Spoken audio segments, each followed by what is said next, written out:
Pai, do Filho e do Espírito Santo. Amém. A graça de nosso Senhor Jesus Cristo, o amor do Pai e a comunhão do Espírito Santo estejam convosco. Bendito seja Deus que nos reuniu no amor de Cristo. Apresentemos a Deus a nossa vida, a nossa história, que tudo culminará em Jesus Cristo como Rei do Universo. Nós estamos caminhando ao encontro dele. Por isso apresentemos esse ano que está se findando, a nossa vida, tudo aquilo que fizemos. Apresentando também a nossa peregrinação amanhã ao Santuário da Mãe Rainha Atibaia. Que Deus nos guarde, nos proteja e nos conduza. Pelas nossas famílias, pedindo que a palavra de Deus penetre no coração de cada um de nossos familiares, como também das pessoas com as quais lidamos. Enfim, que o Divino Espírito faça a palavra habitar em nós, para que reconheçamos essa palavra que se fez carne em Jesus Cristo, Rei do Universo. Por isso peçamos o Espírito Santo.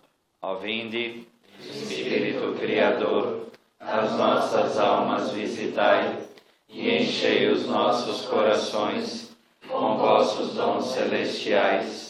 Vós sois chamado intercessor do Deus excelso, dom sem par, a fonte viva, o fogo, o amor, a unção divina e salutar. Sois doador dos 7 dons, e sois poder e dom do Pai, por ele prometido a nós, por nós teus feitos proclamais. A nossa mente iluminai, os corações enchei de amor, nossa fraqueza encorajai, com força eterna e protetor. Nosso inimigo repeli, e concedei-nos vossa paz. Se pela graça nos guiais, o mal deixamos para trás. Ao Pai e ao Filho Salvador, por vós possamos conhecer, que procedeis do seu amor, fazei-nos sempre firmes crer. Senhor esteja convosco. Ele está no meio de nós. Proclamação do Evangelho de Jesus Cristo, segundo João. Glória a vós, Senhor. Naquele tempo, Pilatos chamou Jesus e lhe disse: Tu és o rei dos judeus? Jesus respondeu: Falas assim por ti mesmo, ou outros te disseram isto de mim? Respondeu Pilatos: Sou por acaso judeu? Teu povo e os chefes dos sacerdotes entregaram-te a mim. Que fizeste? Jesus respondeu: Meu reino não é desse mundo.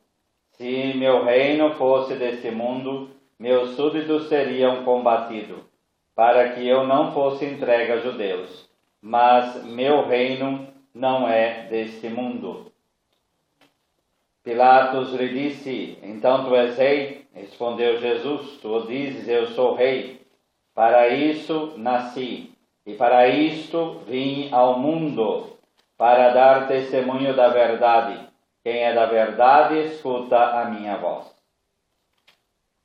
Palavra da salvação. Glória a vós, Senhor.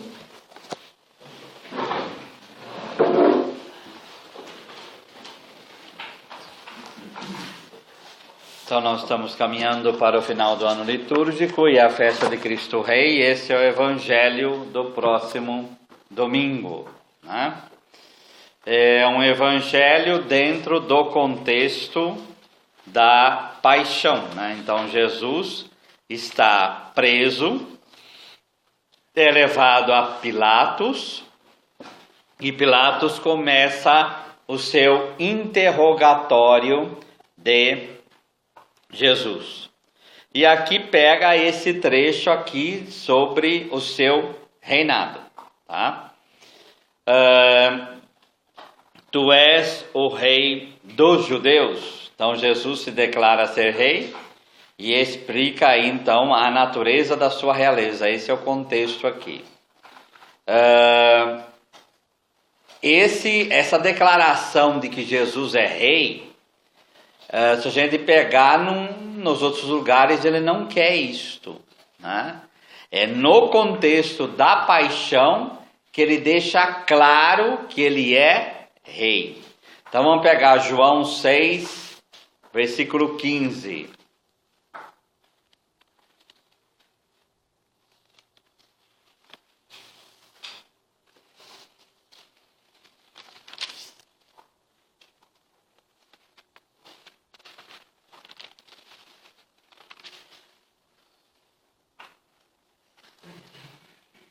Aí na multiplicação dos pães. Então Jesus multiplica os pães e no final há essa frase.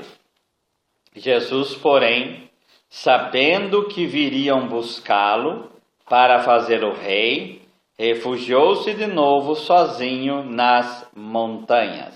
Tá? Retirou-se, né? Uma outra tradução. Por quê? Porque ele dá os pães para as pessoas.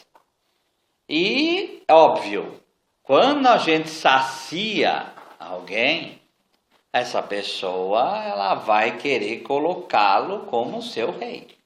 Agora, Jesus aqui ele não só sacia, né?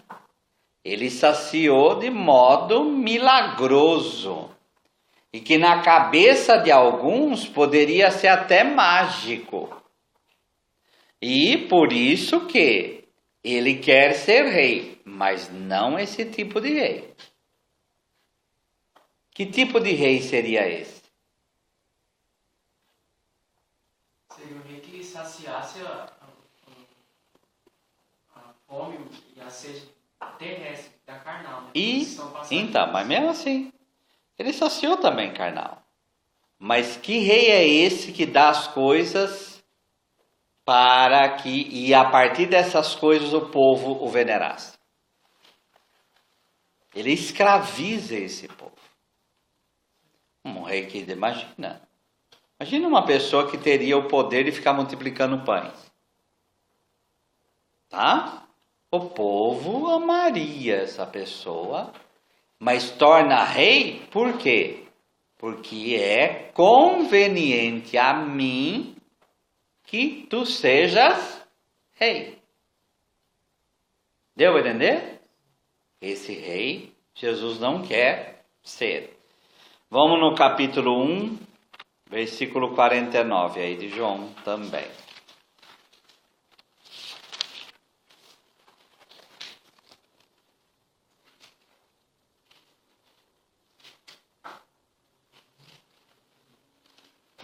Depois nós vamos voltar aqui numa outra hora, mas então Natanael exclamou: Rabi, tu és filho de Deus, tu és rei de Israel. Por quê? Porque como Jesus adivinha, vê, contempla Natanael embaixo da figueira, ele imediatamente intui, esse homem, ele é rei. Tá? E Jesus fala o quê? Jesus respondeu: crês que só porque eu disse, eu te vi sob a figueira, verás coisas maiores que essas. Jesus fala que ele é rei? Não. Então ele não admite esse tipo de realeza que vai pela via do poder. Do poder. Jesus é um rei de amor e não de poder.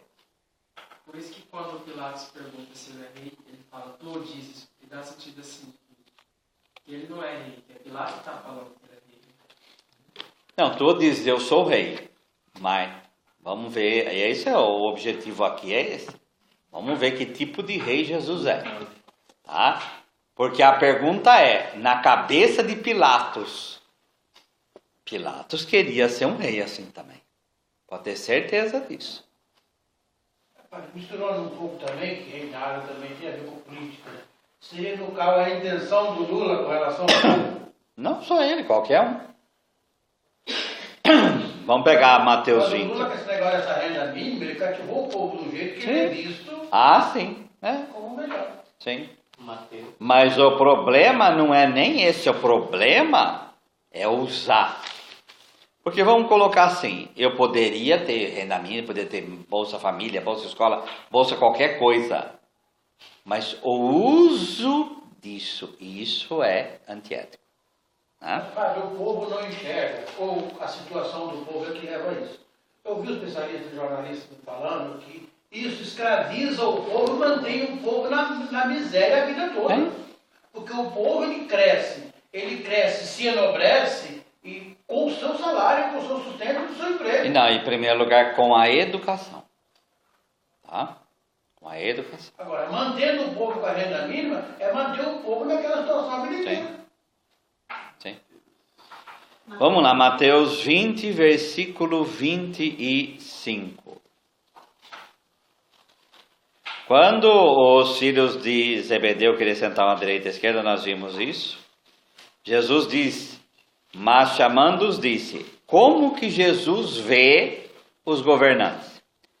Mas que os governadores das nações as dominam e os grandes as tiranizam. Entre vós não deverá ser assim. Então, Jesus, quando ele recusa a esse reinado que o povo quer torná-lo, ele não quer que pareça com este tipo de rei, este tipo de governante. Com ele, Jesus não quer se identificar. Correto? Tá?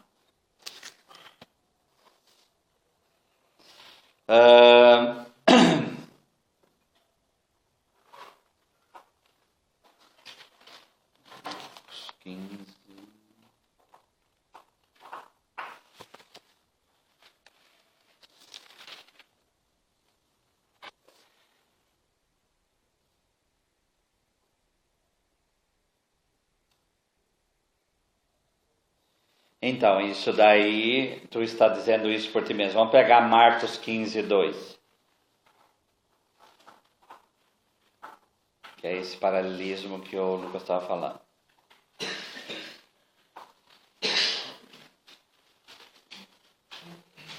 Aqui a resposta é diferente, né? Pilatos interrogou, és tu rei dos judeus? Respondeu ele, tu o dizes. Tá? Quer dizer, ele devolve a bola para Pilatos. Você está dizendo isso. Mas eu não falo nem sim nem não. Você está dizendo isso. Eu já tive um entendimento algumas vezes assim, que quando ele fala para Pilatos que se ele está dizendo dele mesmo, dava a entender que assim, se Jesus queria saber se ele estava dizendo por meio do Espírito ou por sua livre vontade carnal. Sim, sim. É nesse sentido também tem a ver? Pode ser, pode ser.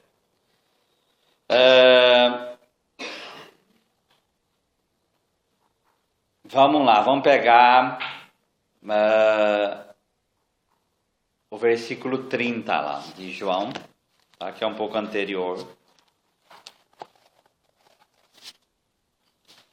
Nós começamos no 33, né? Vamos pegar lá o versículo 30. Essas são as acusações que as autoridades judaicas fizeram, né? Se não fosse um malfeitor, não o teríamos entregue a ti. Então, tu és rei? Jesus responde, está dizendo isso por ti mesmo? Ou foi outros que te disseram a ti? É essa pergunta que move Jesus a dar essa resposta aqui. Você está perguntando se eu sou rei, porque você vê isto, ou você está indo na cola de outras pessoas. Tá? Obviamente, o que Pilatos está perguntando? Por que Pilatos está perguntando para ele, tu és rei? O que Pilatos está perguntando para ele? Quem é Pilatos? Pilatos é governador da Judéia. Ele é uma pessoa aí que é colocada pelo Império Romano. E ele está perguntando para Jesus se ele é rei. Qual a razão dele perguntar que ele é rei? Então, você é um subversivo? Você é um que quer se tornar rei terreno? Você quer derrubar o imperador?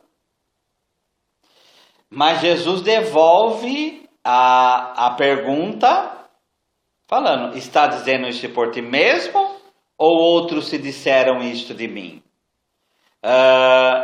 Se fosse os judeus, qual a pergunta que eles fariam para Jesus? Você é o rei Messias? Então vamos lá. Lucas 23, versículo 4.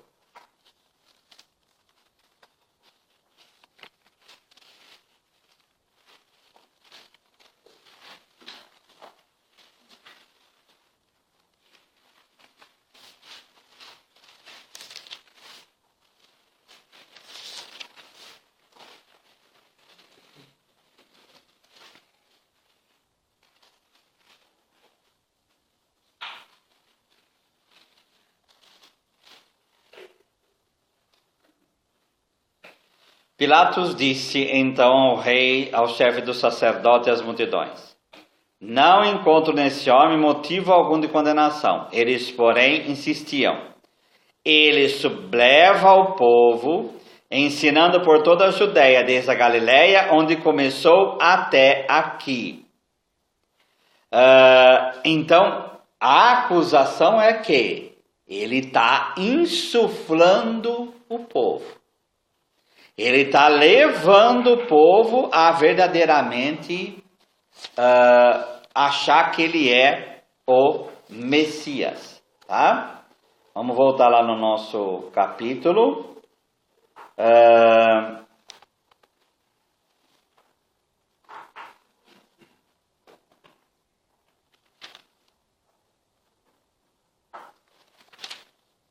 Deixa eu achar uma coisinha aqui.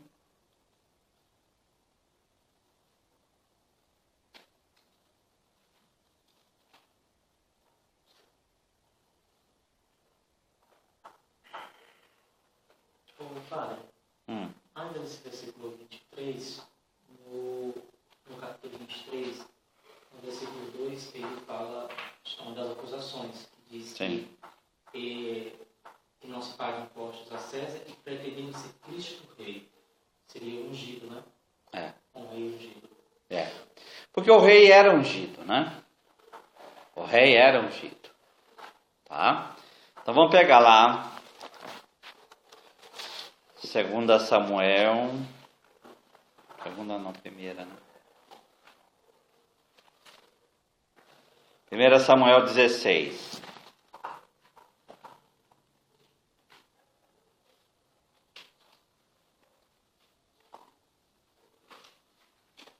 Primeira Samuel 16, versículo 13.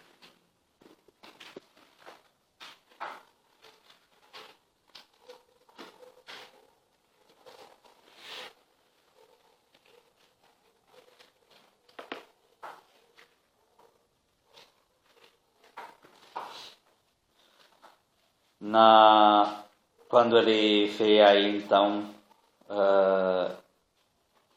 Davi,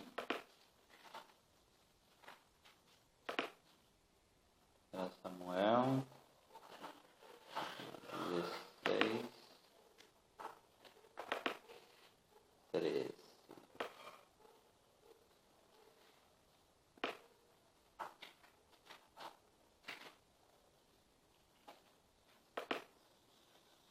Samuel apanhou um vaso de azeite e ungiu na presença dos seus irmãos. O Espírito do Senhor precipitou-se sobre Davi.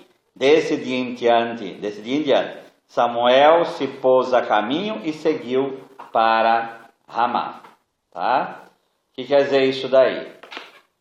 Quer dizer que ele é considerado rei. Quais os 3 verbos que tem aí? No caso, o vaso de azeite. Ungiu e o Espírito precipitou sobre ele. Então, é daqui a unção está ligada ao possuir o Espírito. Tá? Possuir o Espírito. Certo? É lá,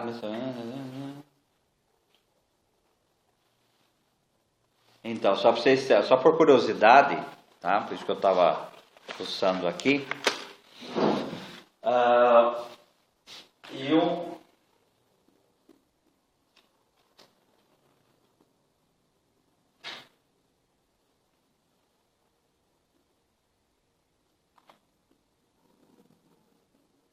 O verbo ekrisen, tá? Esse ekrisen aqui, esse cris aqui, é que vai dar a palavra Cristo, que é Messias. Tá? Então, todas esses tu és o Cristo. A pergunta é: você é o Messias? Você é o Messias? Você é ungido? Você é o descendente de Davi? É sempre a mesma coisa. É sempre a mesma coisa. Tá? Então, é nesse sentido. E no caso aqui, se da mesma forma que Pilatos lê, tu és um rebelde, está dizendo isso por ti mesmo ou outro? Por que Pilatos, no versículo 35, vai falar, por acaso sou judeu? Por que ele faz essa pergunta? Porque eu não acredito. Porque a minha questão aqui não é, eu não concordo com eles. A minha questão aqui é saber se você é um rebelde, se você é um subversivo. Essa é a minha questão aqui. Eu não quero saber se você é um rei Messias ou não. E também, né, o povo judeu está te condenando. Eu não estou te condenando, eu estou te... Né? Sim, sim. Tá?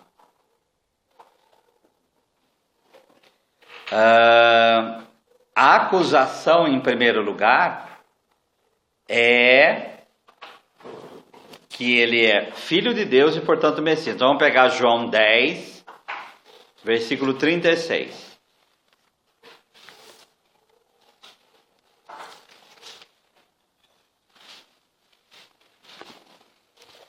Padre, assim como estava lá em Samuel, nessa época de Jesus, quando alguns declaravam Jesus como rei, chamava ele de rei nesse sentido, porque eles ainda acreditavam que o rei possuía o Espírito de Deus, o rei que governava a terra. Quem não, é o contrário. Quem recebe a unção de rei, é pelo Espírito que ele recebe essa unção.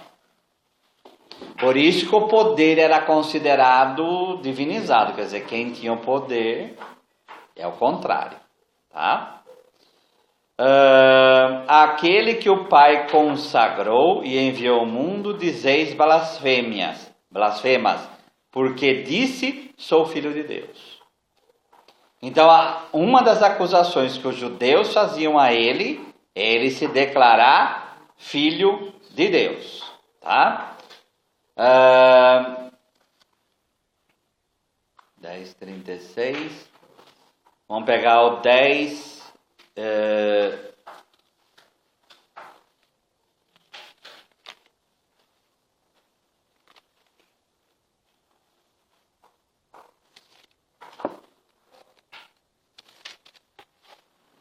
Dez 24.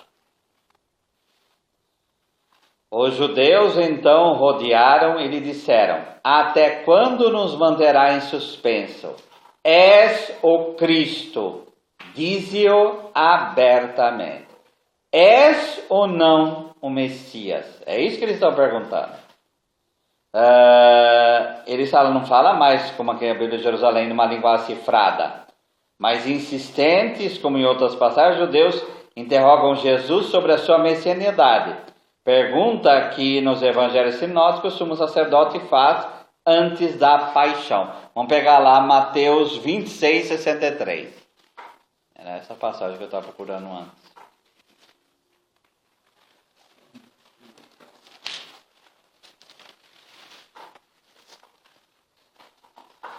Mateus 26, 63.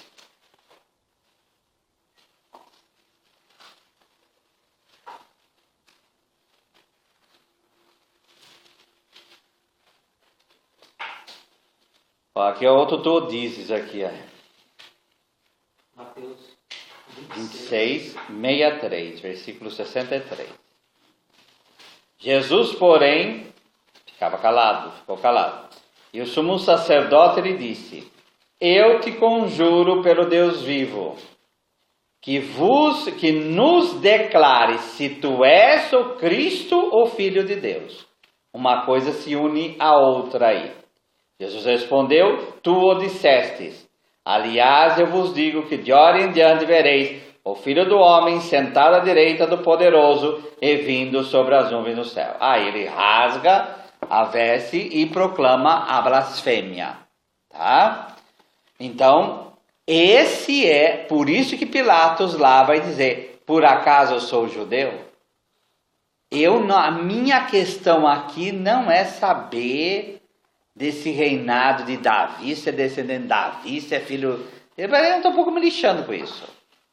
Tá? A minha questão aqui, Pilatos falando, você é um rebelde ou não? Você está sublevando contra o Império Romano ou não? Eu, por acaso, sou judeu? A minha questão aqui não é perguntar sobre isso. Deu para entender, gente? Tá?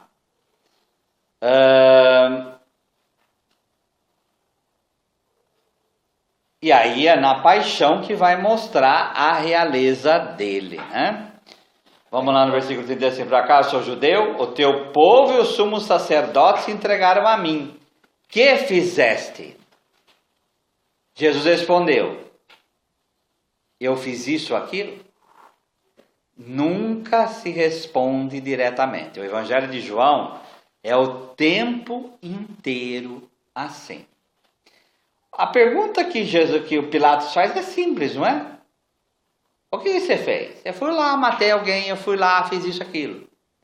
Ele pergunta com relação a essa coisa do reinado: o que fizeste? Jesus respondeu o quê? O meu reino não é desse mundo. Se o meu reino fosse desse mundo, os meus guardas lutariam. Mas meu reino, depois nós vamos ver o que é isso daí. Mas meu reino não é desse mundo. Então ele não responde diretamente. Mas ele vai responder sobre a natureza do reinado dele. Qual a primeira característica da natureza do reinado de Jesus? Gente, essa daí. Qual a primeira? A primeira característica do reinado de Jesus ele não é daqui.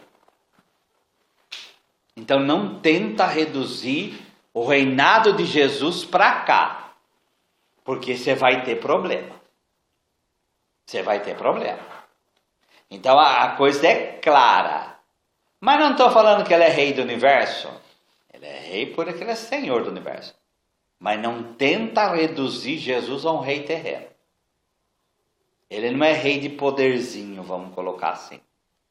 Tá? Então, na cruz se mostra que tipo de rei Jesus é. Então, vamos pegar João 19, versículo 1.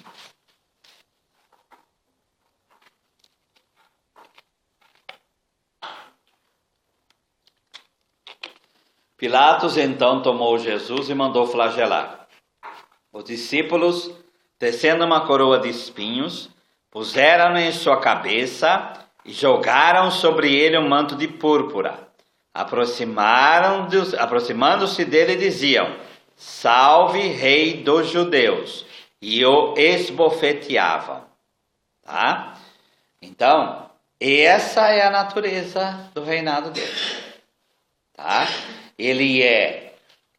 Eles podiam ter feito 1000 coisas com Jesus, mas é na cruz que vai pegar aquilo em que Jesus é. Ele, em primeiro lugar, ele é rei.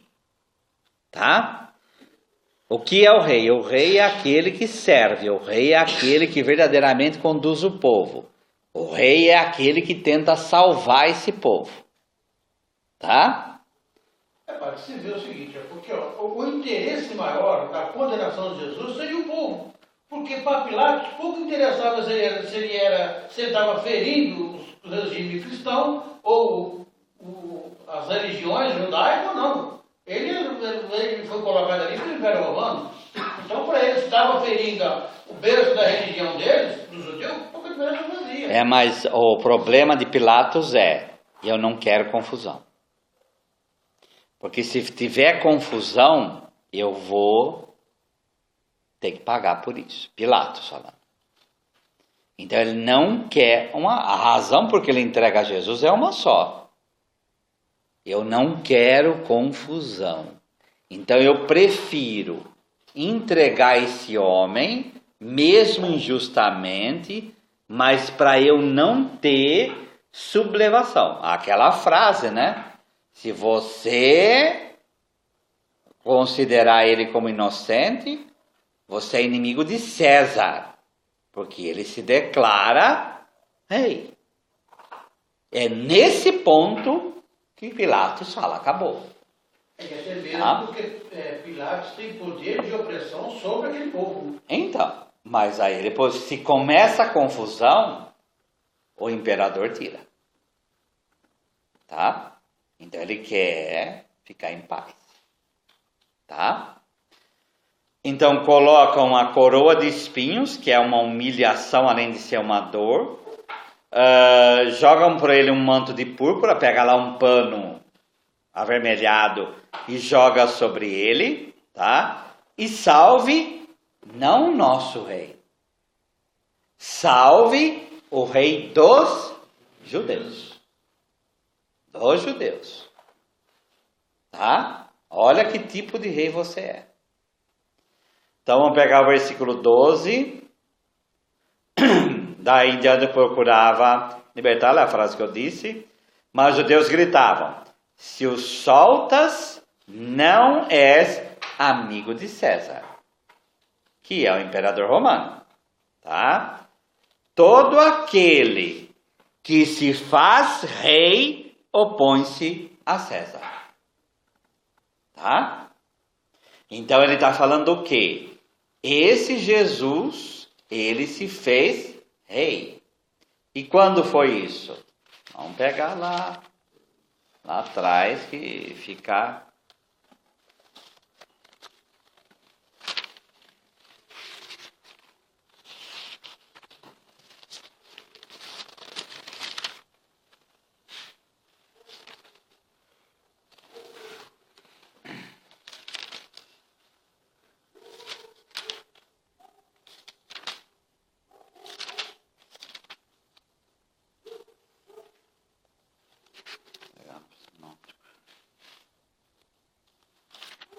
Vamos pegar Mateus.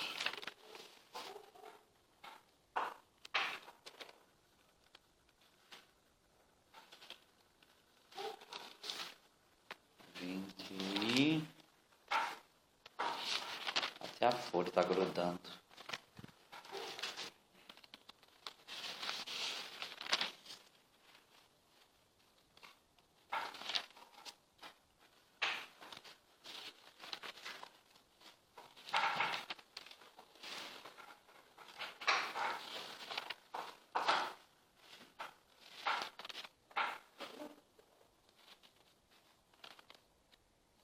Mateus 21.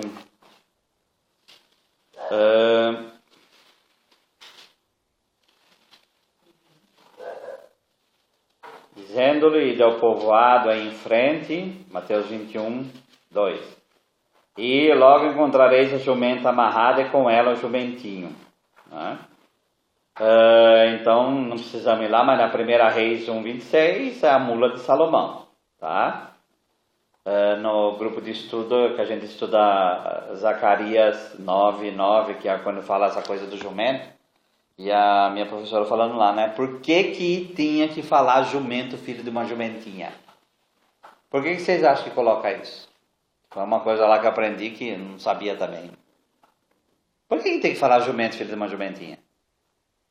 Uma jumenta vai ser filho do quê? Instrumento? Não. Mas por que falar que ela é filho de uma jumentinha? Filho de uma jumentinho, filho de uma jumenta. Porque o jumento pode cruzar com o cavalo, né, gente? E dar o burro, né? O que eles estão querendo dizer? Que é um jumento puro. Puro. Porque é para um rei. Tá? Não tem que ter, porque é algo, uma lei do Antigo Testamento, não pode ter mistura. Tá? Então Então tinha que ser algo puro. E se alguém vos disser alguma coisa, responderem que o Senhor está precisando deles, mas agora logo os devolverá.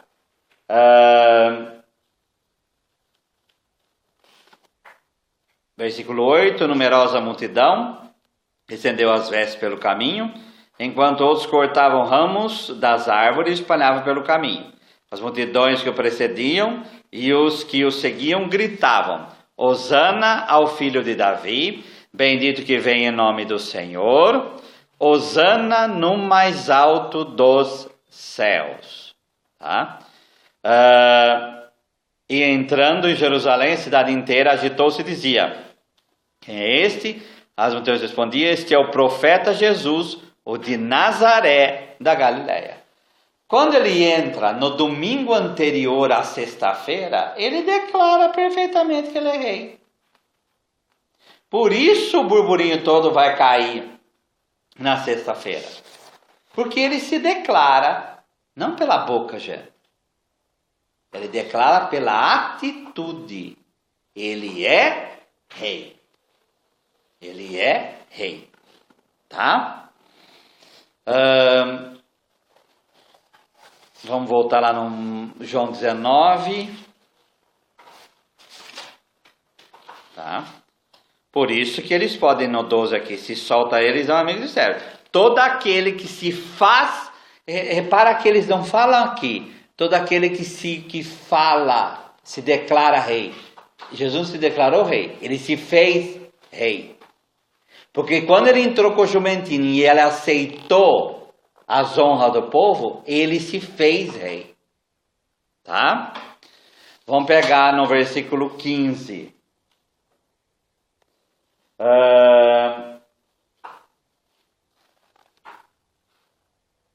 Eis o vosso rei. 15, eles gritavam: a morte, crucificai-o.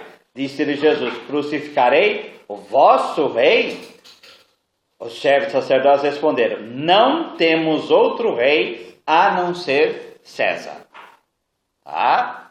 Então é esse jogo.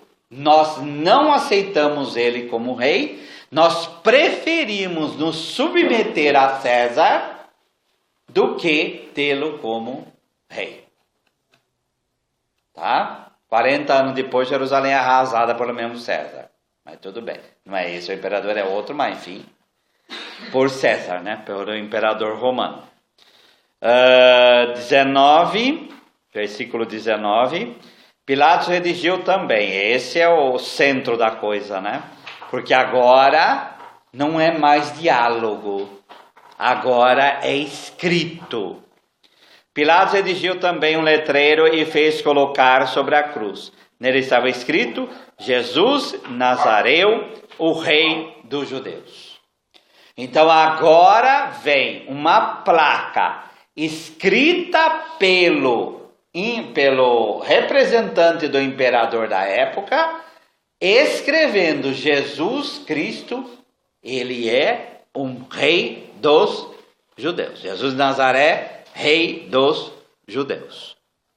Tá? Disseram a Pilatos os sumos chefes sacerdotes do povo: não escreva o rei dos judeus, mas o homem disse: eu sou o rei dos judeus. Pilatos respondeu: o que escrevi, escrevi. O que quer dizer isso? Gente, lembra que todo o drama da Sagrada Escritura é a escrita. Tá? O que estava dentro da arca? Da aliança? Por escrito. Escrito pelo dedo de Deus. Quando Pilatos fala: o que escrevi, escrevi, o que ele está falando? Já está escrito. Já está consumado. É isto. Tá? É isto. Ele é rei dos judeus. Acabou. O interessante que se vê isso, né? Dentro de tanta maldade, de tanta condenação, de tanta acusação, tanta bagunça para lá e de um lado e de outro, se viu tudo isso para se cumprir a profecia. De Pilatos, na verdade, também, por mesmo ele ser contrário às atitudes de Cristo, ele também foi usado por Deus para se cumprir a profecia de Cristo. Mas a coisa vai complicar nesse sentido aqui para frente, você vai ver. Tá? No próximo versículo, vamos voltar lá no... Bom, primeiro, o meu reino não é deste mundo. Se o meu reino fosse deste mundo, os meus guardas lutariam para que eu não fosse entregue aos judeus. Mas o meu reino não é deste mundo.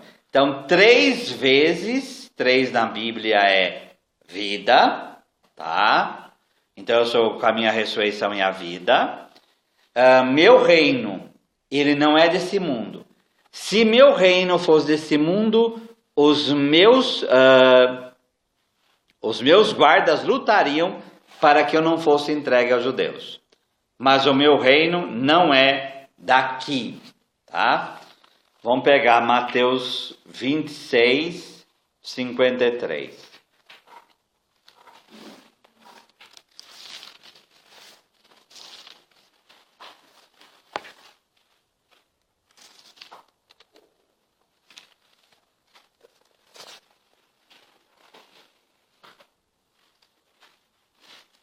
Essa frase explica essa que nós acabamos de ler. É a mesma coisa no mesmo contexto. Mateus 26, versículo 53. Ou pensas que tu, que não poderia apelar para meu Pai, para que ele pusesse à minha disposição agora mesmo mais de 12 legiões de anjos? Tradução. Quando Jesus fala, meu reino não é desse mundo. Se meu reino fosse desse mundo, meus súditos, meus guardas lutariam para que eu não fosse entregue aos judeus. Ele está falando isso para quem? Para Pilatos. Afinal de contas, então o que ele está falando para Pilatos? Não só. Que ele não quer lutar. Não. Oi? Não. Gente, Pilatos está falando, o que você fez? Meu reino é desse mundo. Eu, como aqui nessa frase, eu poderia chamar 12 legiões de anjos para lutar por mim. Tá? Tradução, quem manda? É ele quem manda. É ele quem manda. Aí é a sua frase. Tá? Eu me submeto a isso. Mas eu teria poder de me livrar disso aqui? Sim. Sim. Tá? Vamos pegar Lucas 4.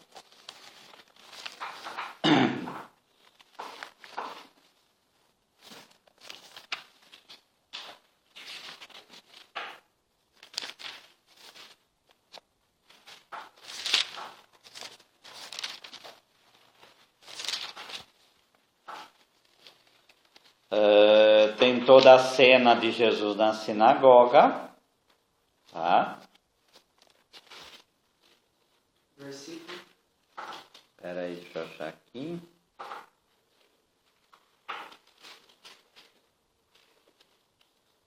Diante dessas palavras, todos na sinagoga se enfureceram e, levantando-se, expulsaram-no para fora da cidade e conduziram até o cimo do monte, cimo da colina, sobre a qual a cidade estava construída, mas a intenção de precipitar de lá. Ele, porém, passando pelo meio deles, prosseguiu o seu caminho. O que é isso?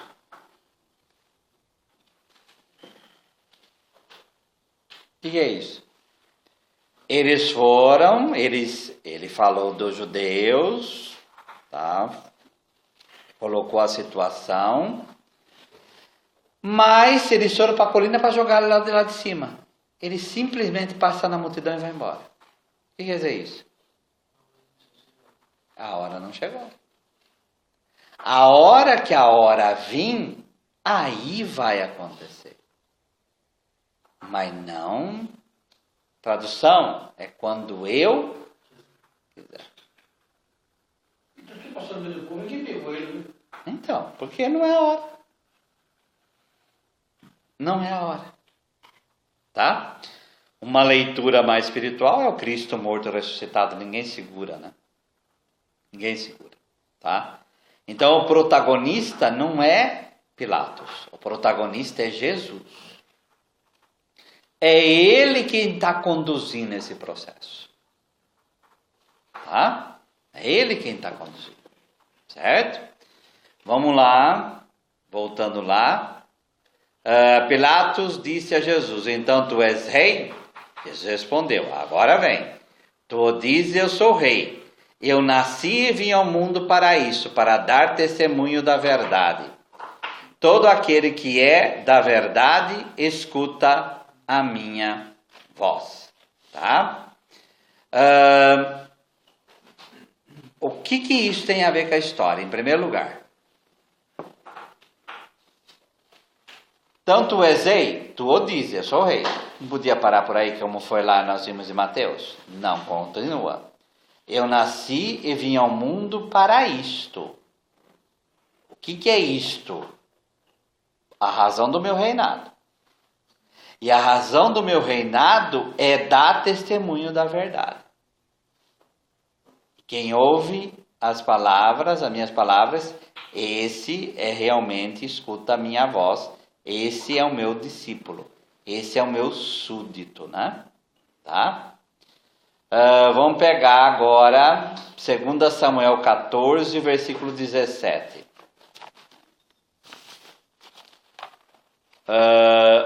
Qual a relação que existe entre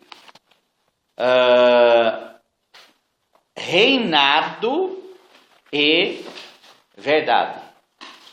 Tá? Porque esse é o drama da coisa aqui. O que tem a ver uma coisa? Eu vim para dar testemunho da verdade com o reinado. Essa é a pergunta. Por que ele coloca isso? Pilatos perguntou: tu és rei? Eu sou rei. Mas que rei? Eu vim para dar testemunho da verdade. Esse é o meu reinado. Esse é o meu reinado. O meu reinado não é mandar, o meu reinado não é fazer isso. O meu reinado é dar testemunho da verdade. Tá? Então, 2 Samuel 14, versículo 17. Tua serva disse que a palavra do Senhor, meu rei, nos traga o sossego, porque o meu rei é como anjo de Deus, para discernir o bem e o mal. Que o Senhor teu Deus esteja contigo. Então, tomando a palavra, o rei disse à mulher: peço-te que não ocultes de mim o que vou perguntar. Respondeu a mulher: fala, Senhor meu rei. Então ele disse: não está nas mãos de Joabe atrás de tudo isso, que viesse por aí vai. Tá? Aqui fala para ir até o 20. Bom, respondeu a mulher: tão certo como vives tu, Senhor meu rei, ninguém poderá desviar-me para a direita nem para a esquerda de tudo que afirmou o Senhor meu rei. Sim, foi o teu servo Joabe que me deu essa ordem, e foi ele que pôs na minha boca as palavras que a tua serva disse. Mas o mais importante está lá no versículo 17, né? Porque o meu rei é como anjo de Deus. Anjo o malach é o mensageiro. O que o mensageiro faz? Oi? Não, o mensageiro ele leva uma mensagem em primeiro lugar. Ele leva uma mensagem. Tá? O que é uma mensagem? É a palavra. É a sabedoria. É a verdade. Então o rei, ele é um anjo de Deus. O rei é um mensageiro de Deus. O rei é aquele que fala aquilo que é vontade de Deus. Tá? Quem é Jesus? É a palavra. É a palavra que se fez carne. Então o reinado dele é oferecer às pessoas a própria palavra. certo? Tá? Para discernir entre o bem e o mal. Então a palavra existe para que o bem se discirna do mal. Uma coisa fique bem clara, distinta da outra. Tá? Vamos pegar 1 Reis 3:28. Vamos na sequência que fica mais fácil.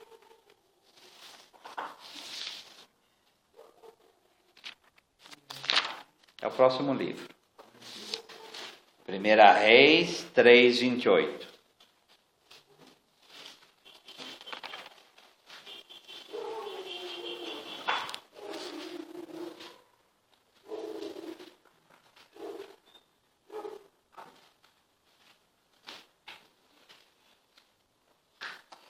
É a última frase, vocês conhecem, vocês lembram o julgamento de Salomão, de cortar a criança no meio, aquela coisa toda, né? Vocês lembram da história, né? O encerramento que o autor sagrado coloca é esse aqui. Todo Israel soube da sentença que o rei havia dado, e todos lhe demonstraram muito respeito, pois viram que possuía uma sabedoria divina para fazer justiça. Então, a grandeza de Salomão está exatamente nisso. Ele é uma pessoa que tem sabedoria que vem de Deus. E essa é a marca do rei. Tá? Vamos ver outra aí. 10:6. Primeiro eu vou no mesmo capítulo. 10:6.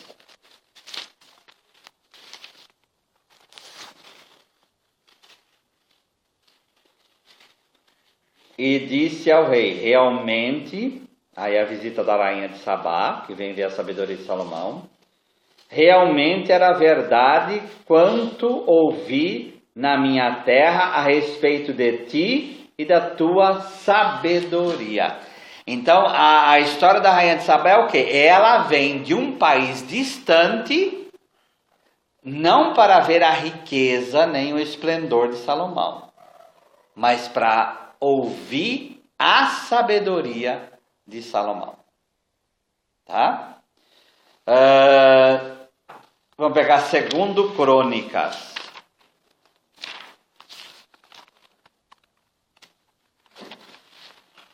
Versículo 2.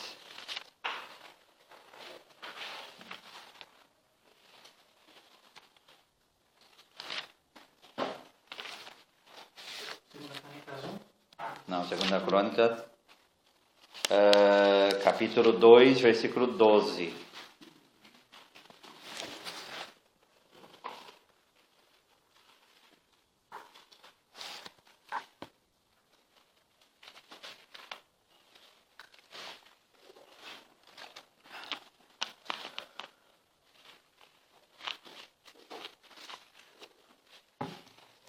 Envie-te logo um homem hábil e prudente, Hiram-Abi. Então essa prudência, né? Essa característica de ser homem hábil e prudente. Porque a sabedoria para o antigo Israel não é uma coisa que nem a gente tem hoje, essa impressão de cultura, tá? Mas sabedoria é colocar em prática as coisas, tá? De modo que você realmente transforme a realidade, tá?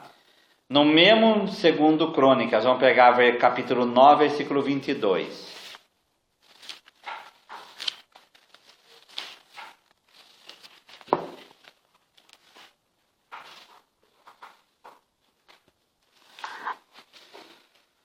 Assim, o rei Salomão excedeu a todos os reis do mundo, tanto em riqueza como em sabedoria.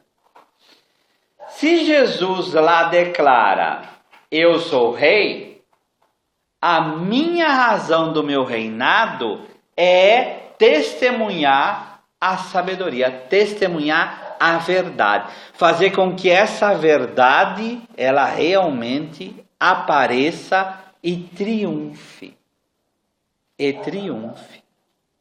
Então, a razão do reinado de Jesus não é o poder.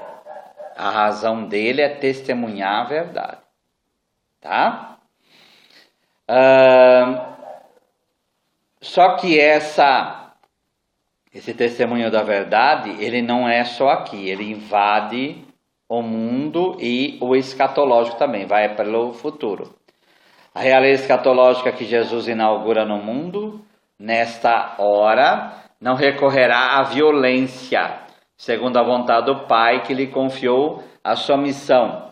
Ela se realizará pela aceitação da verdade de Deus que se manifesta no Verbo encarnado.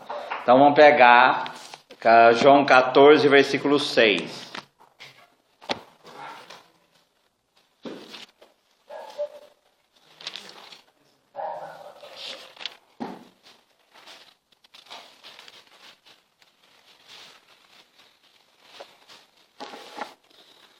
Tu não conhece?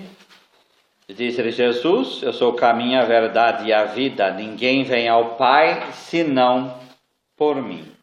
Então, ele não só fala a verdade, mas ele se coloca como a verdade. Vamos pegar capítulo 3.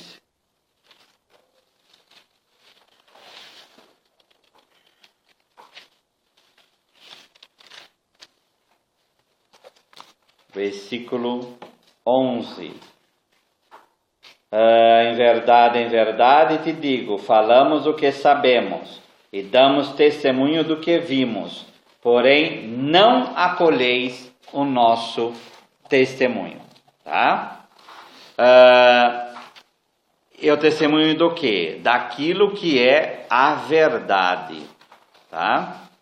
A verdade. E há esse embate entre treva e luz, né?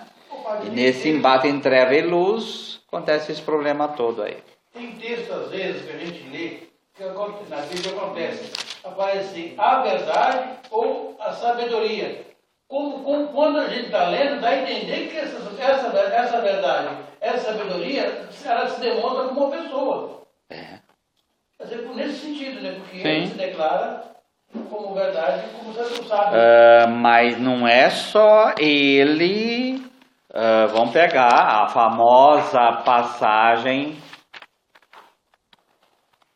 Espera aí, deixa eu achar aqui.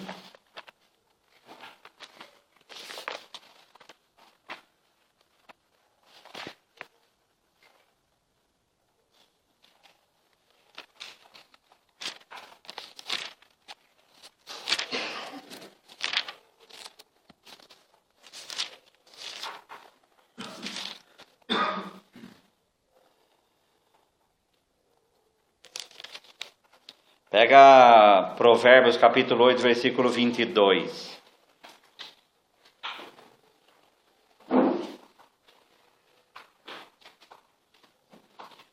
A gente está acostumado a falar, é no Novo Testamento que a verdade se manifesta em Jesus Cristo de forma personalizada. E não é. Tá? No versículo 12, eu, a sabedoria, moro com a sagacidade e possuo o conhecimento da reflexão. Certo? Então aí no livro do Provérbio. Olha o versículo 22. O Senhor me criou, primícia de sua obra, de seus feitos mais antigos. Desde a eternidade fui estabelecida, desde o princípio antes da origem da terra. Antes que as montanhas do 25 fossem feitas, implantadas, antes das colinas, eu fui gerada. Então essa sabedoria existe antes da criação do mundo. E quem que está falando aqui? Ela está falando. Ela está falando, eu fiz isso. Ela está falando, eu criei. Ela está falando, quando firmava, lá estava eu. Então já é ela como pessoa. É essa sabedoria, é essa verdade que a gente crê. A palavra se fez carne e habitou entre nós. João 14. Então, aí no caso seria essa pessoa, esse sábio, no caso o Pai, o Filho e o Espírito Santo, quando eles estavam antes de enviar Jesus. Então, não. Aqui é Jesus. A gente não tem dúvida disso. Quem está falando aqui é a palavra divina.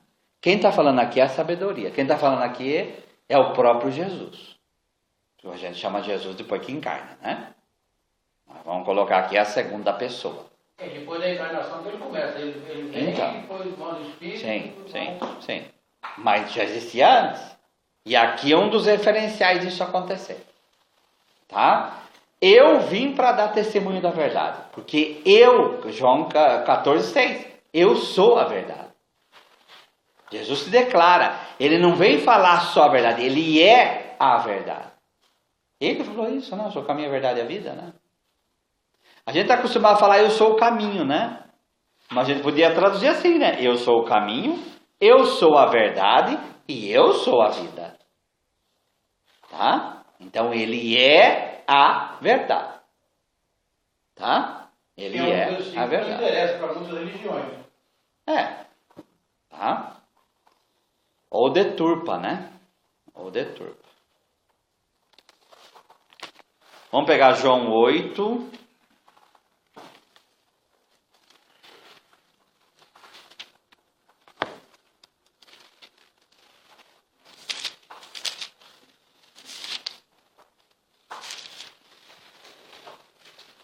Versículo 13.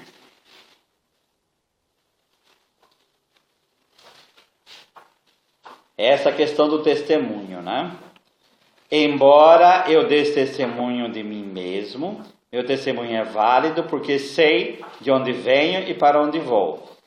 Vós, porém, não sabeis de onde venho nem para onde vou. Vós julgais conforme a carne, mas eu a ninguém julgo. Se eu julgo, porém, o meu julgamento é verdadeiro, porque eu não estou só, mas comigo está o Pai que me enviou. Está escrito na vossa lei que o testemunho de duas pessoas é válido. Eu dou testemunho de mim mesmo e também o Pai que me enviou dá testemunho de mim. Tá? Então ele se manifesta desta maneira. Tá? E a última frase é: aqueles que são da verdade, ouve a minha voz. Tá? Então vamos pegar João 6, 42.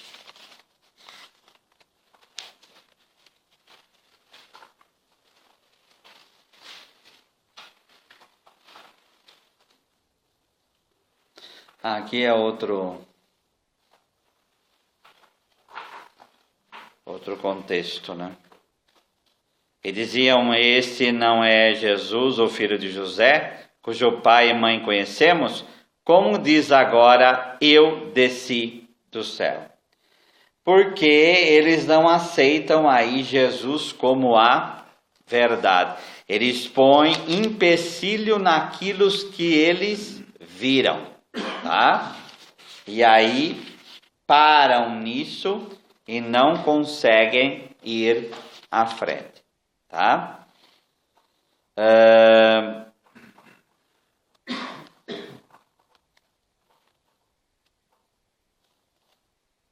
Vamos pegar João 10.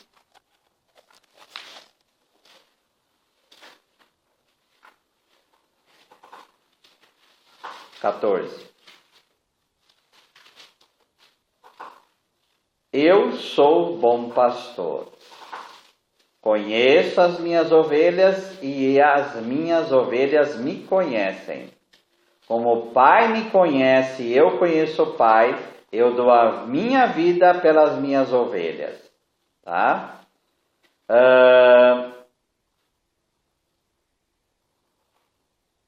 Então esse dar a vida, porque elas me conhecem, elas ouvem a minha voz e elas reconhecem. Então essas são verdadeiramente as ovelhas de Jesus. Versículo 16.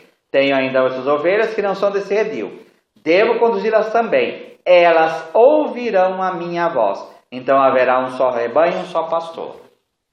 Então é aquele que se dispõe verdadeiramente a ouvir a palavra de Deus, esse vai ser da verdade. Se você coloca empecilhos, mas nós não vimos, mas esse daí não é o filho de José, de Maria. Nós não conhecíamos, mas você começa a colocar empecilho, você começa a ensurdecer para a verdade. Você começa a se indispor para a verdade. Deu para entender, gente? Tá? Então, eu nasci e vim ao mundo para dar testemunho da verdade. Todo aquele que é da verdade, todo aquele que anseia por isso, ele escuta a minha voz. É logo depois desse versículo que vocês podem ver aí, Pelas pergunta, que é a verdade, e aí ele dá as costas. Até mesmo, porque o judeu é assim, Jesus ele faz um artigo, uma pergunta, que ele joga para outra pessoa decidir. Isso no caso, por exemplo, quando, de uma maneira que nós, ao olharmos Jesus como Cristo, como enviado de Deus, se relacionarem com ele nessa situação, é pura libertação. Sim. Por isso que a palavra-chave é abertura. Pilatos é uma pessoa fechada. Esses judeus de João 6 são pessoas fechadas. Os conterrâneos de Jesus de Lucas 4 são pessoas fechadas. O centurião é uma pessoa aberta. Senhor, eu sei, eu tenho soldados sob a minha ordem. Se um vai, ele vai. Se outro vem, ele vem. Eu creio no poder da tua palavra. Não é eu não creio no teu poder, eu creio no poder da tua palavra. Se o Senhor falar, vai acontecer. Então, essa é uma pessoa aberta. Então, a palavra-chave aqui é aberta ou não a verdade. Nós podemos estar abertos ou não. Agora, o que nos fecha a verdade? Quando a gente começa a acreditar no ser humano. Certo? É igual o cego hoje, né? Ele olha para Jesus, mas tem uma condição de, por exemplo, só esse que pode me salvar, não tem outro. Ele olha como aquilo se fosse a maior coisa, mais importante para a vida dele. Sim. E ele deve ser curado. Porque tem abertura. Agora, se a gente começa a se fixar no ser humano, a gente perde a fé. E aí a gente não tem mais abertura para Deus. É o que está no Salmo 13, né? O insensato no seu próprio coração diz o quê? Deus não existe. E vai falar o quê? Porque os homens fizeram mal. Então, quando a gente começa a acreditar no mal humano, a gente começa a se fechar para Deus. E começa a descrer de Deus. É exatamente isso. Isso é interessante, porque é o fato também que aconteceu hoje. Jesus falou, a tua fé te curou. Porque a relação dele, a relação do coração dele com a divindade de Cristo, foi liberto. Sim. Vamos pegar a última passagem.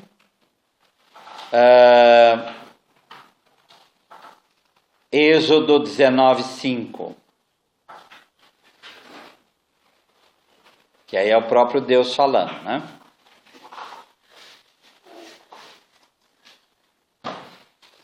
Agora, pois, se diligentemente ouvirdes a minha voz e guardardes a minha aliança, então sereis a minha propriedade peculiar dentre todos os povos, porque toda a terra é minha.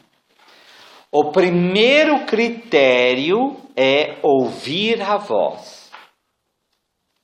É deixar, é a obediência, é deixar a palavra entrar no coração. Porque se ela não entra e você não escuta, não ouve, ela não transforma a tua vida. E ouvir, claro que não é só ouvir físico, né, gente? Tanto que Deuteronômio 6,4, né? Shema Israel. Ouve Israel, o Senhor nosso Deus é o único Senhor. Então, por que manda ouvir? Porque é o canal pelo qual a palavra vai entrar no teu coração. Tá? Aí vai te transformar. Todo aquele que é da verdade escuta a minha voz. Tem que escutar a voz. Tem que ter disposição para escutar a voz. Se você não procura a verdade, você não vai escutar a voz. Deu para entender? Se você não tiver disposição em crescer, eu quero escutar a voz de Deus, eu quero crescer, esse é da verdade. Aquele que não quer escutar, como Pilatos, que a verdade vira as costas, para isso acabou. Interessante os dois verbos que ele usa, né? Ouvir e escutar. Sim. Você escutou, você presta atenção, porque ouvir é prestar atenção. Sim, mas mais do que a distância aí de um verbo para outro, é deixar, é ter essa ânsia por escutar para transformar o coração. Isso é o principal. Quem não quer crescer, quem não quer ouvir a voz, quem não quer, não adianta. Tá? A gente critica as pessoas do tempo de Jesus. A pergunta que a gente sempre tem que fazer é: será que se eu estivesse lá eu faria diferente? Pode ser que não, né? Tá? Então a gente tem que ter essa disposição. Vamos pegar o Salmo. Versículo 153 aí.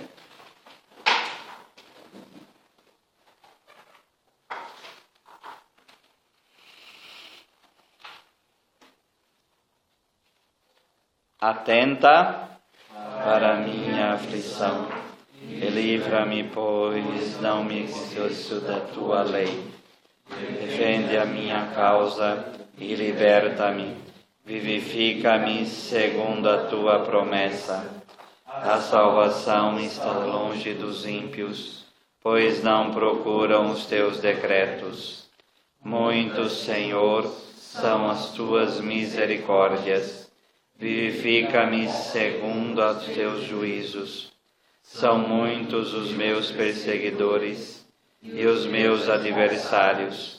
Não me desvio, porém, dos teus testemunhos. Vi os infiéis e senti desgosto, pois denunciaram a tua palavra. Consideram os teus preceitos. Vivifica-me, ó Senhor, segundo a tua bondade. As tuas palavras são em tudo verdade, desde o princípio, e cada um dos teus justos juízos dura para sempre. Glória ao Pai, ao Filho e ao Espírito Santo, como era no princípio, agora e sempre. Amém.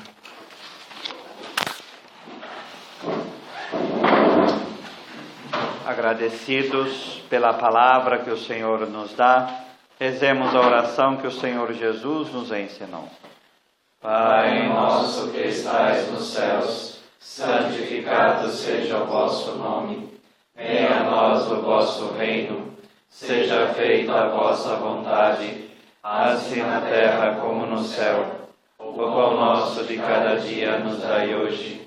Perdoai-nos as nossas ofensas, assim como nós perdoamos a quem nos tem ofendido. E não nos deixeis cair em tentação, mas livrai-nos do mal. Nós os damos graças, Senhor, por todos os vossos benefícios, vós que viveis e reinais, pelos séculos dos séculos. Amém.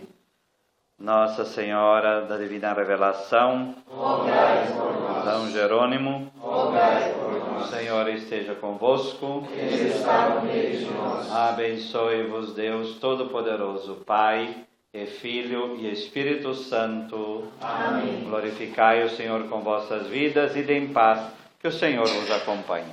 Graças a Deus.